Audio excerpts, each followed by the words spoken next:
नमस्कार। आज मैं चर्चा करूंगा मुसलमान का एक पर्व है बकरीद, उस पर मैं चर्चा करूंगा। आज बकरीद पर्व है और इसमें कुर्बानी होती है। पशु वध होता है। पशु वध क्या सही है, इसी पे आज मैं चर्चा करूंगा कि या हिंदू के पर्व त्यौहार हो, काली दुर्गा के नाम पर पशु वध हो या कुर्बानी के नाम पर पशु वध हो, दोनों ही गलत है, दोनों सही नहीं है। यह पिछड़ापन का कारण नजर आता है।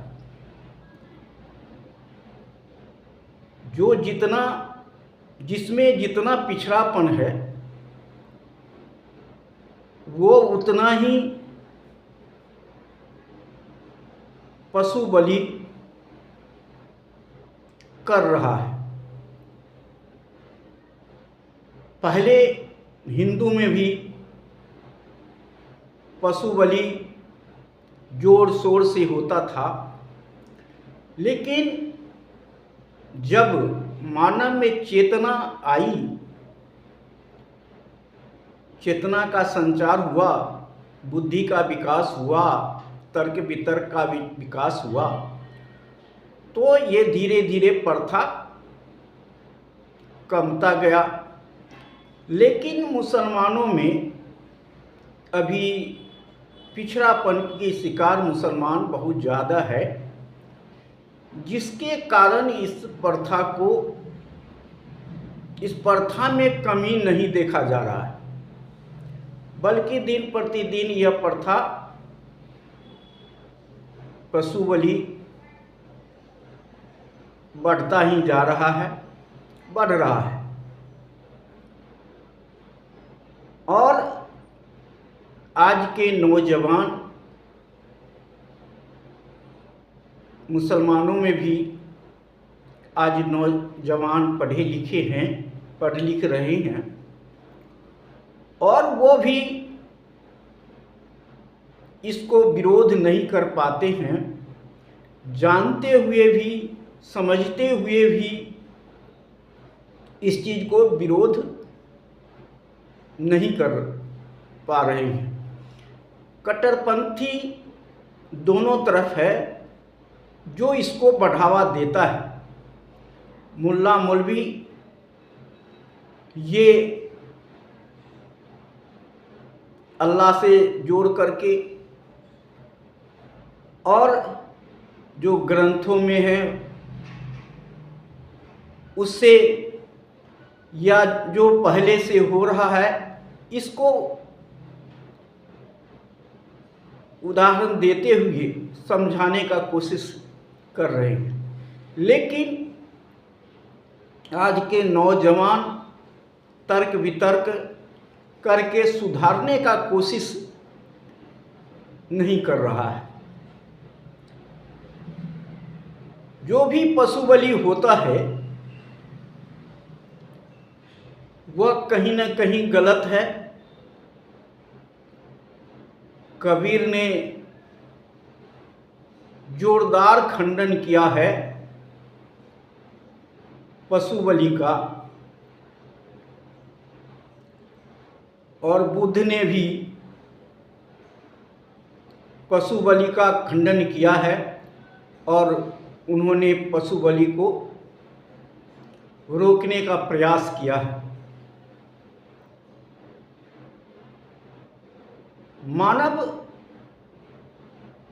मानव तभी है जब उसमें मानव का संचार हो, मानव का गुण हो, तभी वह मानव है। अगर वह मानव के रूप में नहीं है तो मानव के रूप में वह जानवर से भी कम नहीं है। आज हम इसलिए कहेंगे क्योंकि जो पशु बलि है, जो कमज़ोर पशु को बलि दिया जा रहा है, वह कमज़ोर पशु जो है किसका चारा है, किसका भोजन है? वह भोजन जो बाघ, सिंह जानवर, पानी के जानवर, जंगल के जानवर और जानवरों की खाने की चीज़, ये सारे जो बलि दिया जाता है, ये जानवर पशुओं की खाने की चीज़ है या बड़े बड़े पानी के जानवरों को खाने की चीज़ है।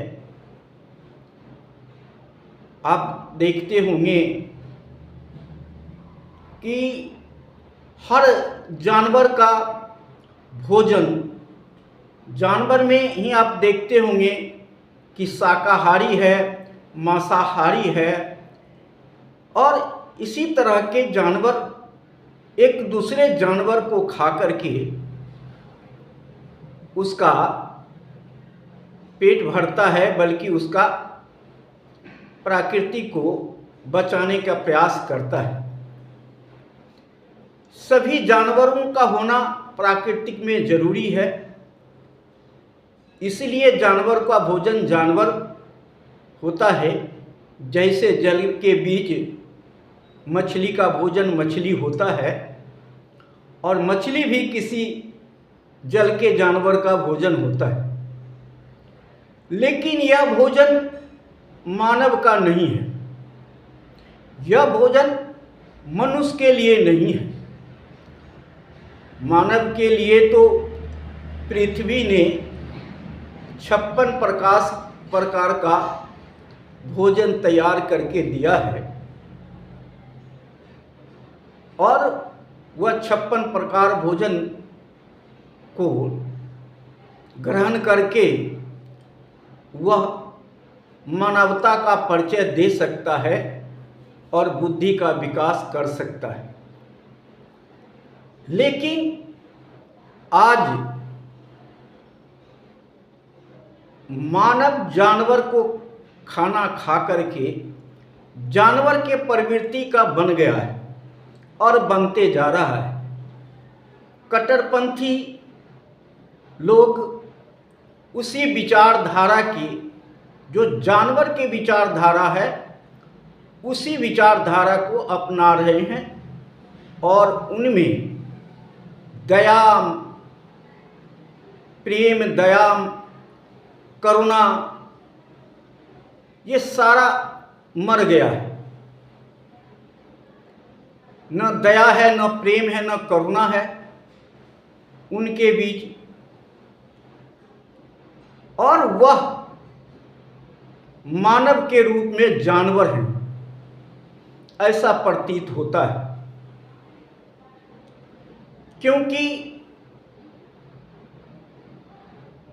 पूर्वज ने ऐसा किया, पहले ऐसा हुआ, अतीत में ऐसा हुआ, इसका उदाहरण बना करके आज लोग, मौलवी, मुल्ला और पंडित लोग वही कर रहे हैं।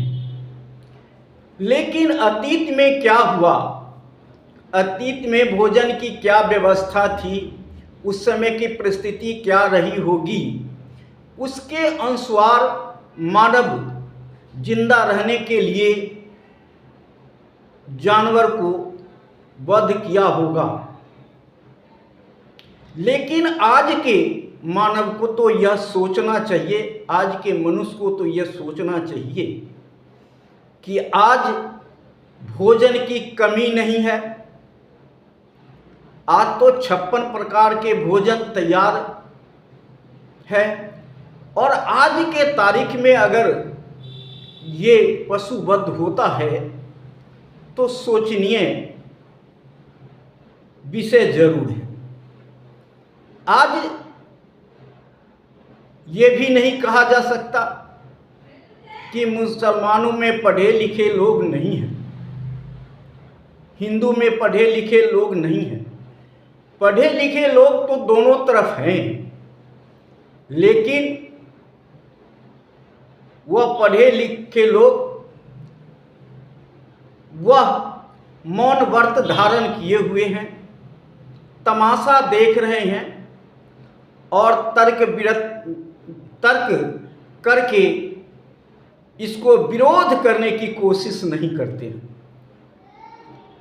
अगर यह विरोध थोड़ा बहुत होता तो धीरे धीरे यह पशु बलि खत्म हो जाता। और आज सरकार भी पशु बलि पर प्रतिबंध लगाना चाहती है, लेकिन यह पूर्ण रूप से लगा नहीं पाती, क्योंकि सभी प्रदेशों में अलग अलग का वातावरण है। तो यह सरकार की बस की बात भी नहीं है। लोगों को खुद भी इससे दूर होना पड़ेगा, शिक्षा के स्तर को बढ़ावा देना पड़ेगा, लोगों को शिक्षित करना पड़ेगा, तब जाकर के यह पशु बलि खत्म हो सकता है। हम तो यही कहेंगे, यह शिक्षा की सबसे कमी के कारण यह सब हो रहा है। इसलिए लोगों को शिक्षित करना चाहिए, सरकार को शिक्षित करना चाहिए और शिक्षा में सुधार करना चाहिए। जहाँ जहाँ यह प्रथा बहुत जोरों पर है, वहाँ का शिक्षा स्तर आप देखेंगे तो बहुत कमज़ोर है। इसीलिए आप जानते हैं, आदिवासी इलाका जो है वहाँ अगर पशु बलि होता है तो आपको यह है कि वहाँ हो सकता है कि भोजन की भी थोड़ी कमी हो, लेकिन सबसे ज़्यादा शिक्षा की कमी है।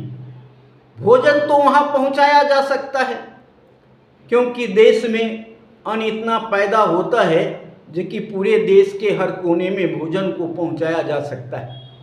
लेकिन शिक्षा के कारण यह पशु बलि हो रहा है। इसलिए सरकार को शिक्षा पर सबसे ज़्यादा ध्यान देना पड़ेगा, तब जाकर के यह प्रथा खत्म होगा। आज जो मुस्लिम वर्ग में जो पढ़े लिखे नौजवान लोग हैं, उनको भी सामने आना पड़ेगा, उनको भी विरोध में खड़ा होना पड़ेगा। अगर सही के लिए अगर विरोध करते हैं तो वह विरोध जायज़ है, क्योंकि अल्लाह या ईश्वर ने यह कभी नहीं आदेश देता है कि किसी को जीव को हत्या करके आप खाएं। यह आदेश नहीं देता है। यह तो मुल्ला मौलवी और पंडित का बनाया हुआ ये सारे धर्म हैं जिसको हम आप पालन कर रहे हैं, और जिसके कारण आज जो सच की जो रास्ता है उससे लोग भटक गए हैं। आज आपको सच की रास्ता खोजना पड़ेगा। कबीर के विचारों को आपको ध्यान में रखना पड़ेगा, बुद्ध के विचारों, बुद्ध के मार्ग को अपनाना पड़ेगा, क्योंकि मानव में जब तक करुणा, मैत्री, दया, ममता अगर नहीं है तो वह मानव नहीं है। मानव एक दूसरे से अगर प्रेम नहीं करता, उसके प्रति दया, ममता, करुणा नहीं है, तो वह मानव कैसे हो सकता है? वह तो जानवर के समान है।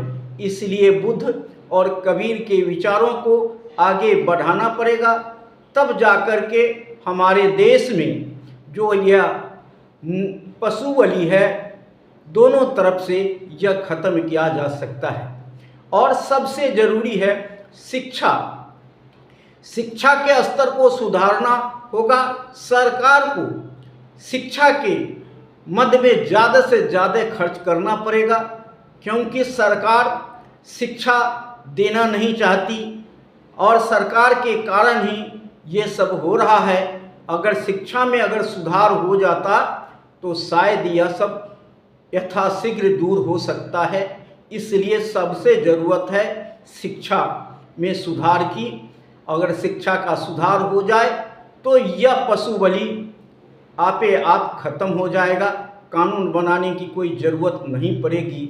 आज देखिए, देश में पहले आपने सुना होगा कि नसबंदी के लिए लोग किस तरह से प्रतिबंध लगाया गया, लोग किस तरह से विरोध किया।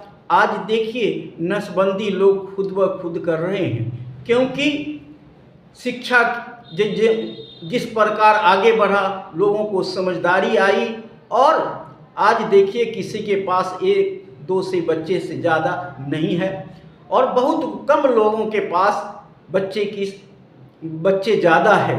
और जहाँ ज़्यादा है वहाँ शिक्षा की कमी है, यही देखा गया है। इसलिए दोनों रास्ते में शिक्षा आड़े आता है।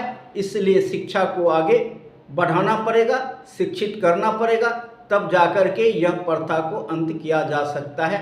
आज इतना ही। जय हिंद, जय भारत, नमो बुद्धाय।